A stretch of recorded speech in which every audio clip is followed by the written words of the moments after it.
श्री स्वामी समर्थ. स्वामी इकडे दोघा बाळांची वाट पाहत बसतात. इतक्यात ती दोघे बाळ येतात.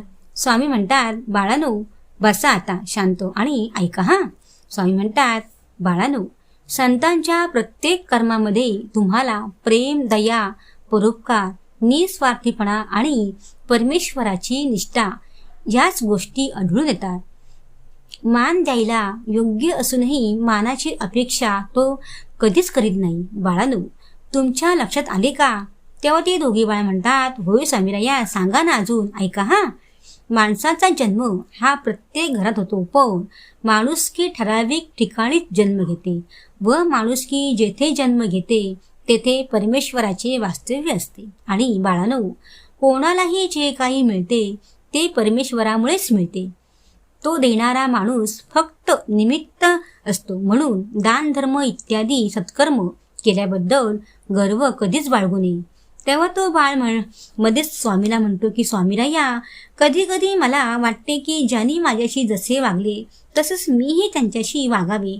पण स्वामीराया, आम्हाला तुमची शिकवण आहे की त्यांच्याप्रमाणे आपण असे वागणे नाही. मग त्यांच्यात आणि आपल्यात फरक काय? तेव्हा स्वामी म्हणतात, बाळांनो, आपण मात्र त्यांच्याशी चांगलेच वागावे. स्वामी म्हणतात, बाळांनो, अनुभव नेहमीच आयुष्यात शिकवण देत असतो. कोणत्याही चुका मोजत बसू नका. आयुष्यच त्याला त्यांच्या चुकांची शिक्षा देईल. आणि बाळा, समाधानी माणूस नेहमी आनंदी असतो, कारण त्यांच्याकडे जे थोडेसे असते ते स्वतःसाठी पुरेसे असते. तेव्हा ती दोघी बाळ म्हणतात, स्वामीराया, एवढे सक्षम करा की जवळच्याने किती दुखावले तरी काही फरक नाही पडला पाहिजे आम्हाला. स्वामी म्हणतात, बाळांनो, आमचे लक्ष असते तुमच्याकडे. आणि बाळांनो, हरल्यासारखे वाटले तरी थांबू नका आणि आम्ही सोबत आहोतच तुमच्या. स्वामी म्हणतात, बाळांनो, आम्ही नेहमी भक्तांना सांगत असतो की वागणे, राहणे, जगणे साधेच असावे. माणसाची परिस्थिती वरचढ झाली तरी चालायला पाय मात्र जमिनीवरच ठेवावे लागतात, नाही का? तेव्हा ते दोन बाळ म्हणतात, होय स्वामीराया. स्वामी म्हणतात, बाळांनो, कारल्याची भाजी कडू लागते, किती धुतली तरी त्याची चव कडवटच लागणार. तसेच प्रपंचाचे आहे. म्हणून परमार्थ हे ध्येय ठेवून सुलभ आहे. साधन जे नामस्मरण ते अखंड करावे, हे भक्तांना आम्ही सदैव सांगत असतो. आणि बाळांनो, आयुष्यात हसायला आणि मन मोकळेपणाने जगायला शिका, कारण आयुष्यातले दुःख कधी संपत नाही, हे कायम तुम्ही लक्षात ठेवा. स्वामी म्हणतात, बाळांनो, मातीत पडलेली साखर मुंगीच खाऊ शकते. हत्तीमध्ये सामर्थ्य नसते. म्हणून लहान लोकांना कधीच लहान समजू नका. कधी अहंकारामुळे आपली मान उंच करू नका, कारण जिंकणारे सुद्धा सुवर्ण पदक मान वाकूनच घेतात. तेव्हा तो बाळ स्वामींना म्हणतो की स्वामीराया, तुम्ही हे वाक्य छान सांगितले, खरेच खूप स्वामीराया. आम्हाला सर्व तुम्ही समजावून सांगता. तेव्हा स्वामी म्हणतात, बाळांनो, ऐका हा.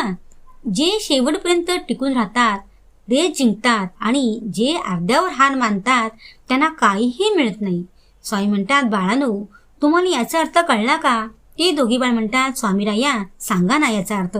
स्वामी म्हणतात, बाळांनो, एखादी तुम्ही गोष्ट करायला घेतली तर ती मध्येच सोडून देऊ नका. परत परत प्रयत्न करा, तेव्हा ती गोष्ट तुम्हाला जमेलच ना. समजले का आता? ते दोघे बाळ म्हणतात, होय स्वामीराया, समजले आम्हाला. स्वामीराया, तुमच्याच कृपेने आम्ही खूप समाधानी आहोत आणि आमचे ज्ञान खूप वाढत आहे. खरोखर स्वामीराया, तुमची साथ आम्हाला अशीच राहू द्या. हे बाळाचे बोलणे ऐकून स्वामी त्यांच्या पाठीवरून हात फिरत म्हणतात, बाळांनो, आम्ही आहोत तुमच्या पाठी. काही घाबरून जाऊ नका. फक्त आमचे मनापासून नाम घेत राहा.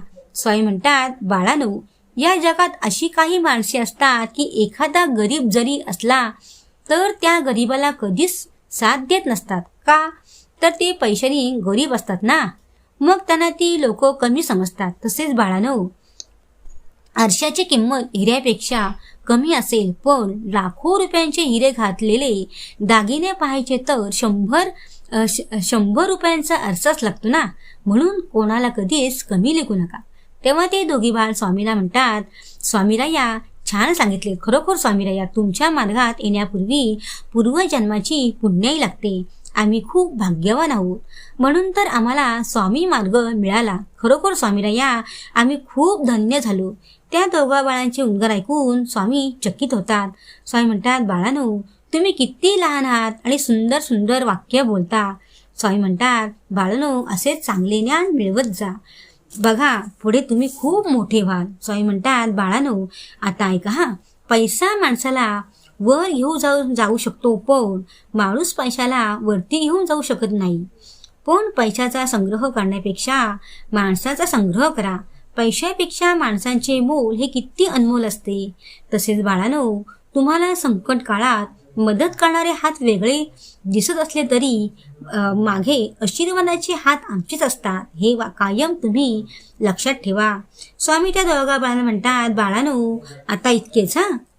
घरी जा आणि शांत जाऊन झोपा. उद्या परत या हा.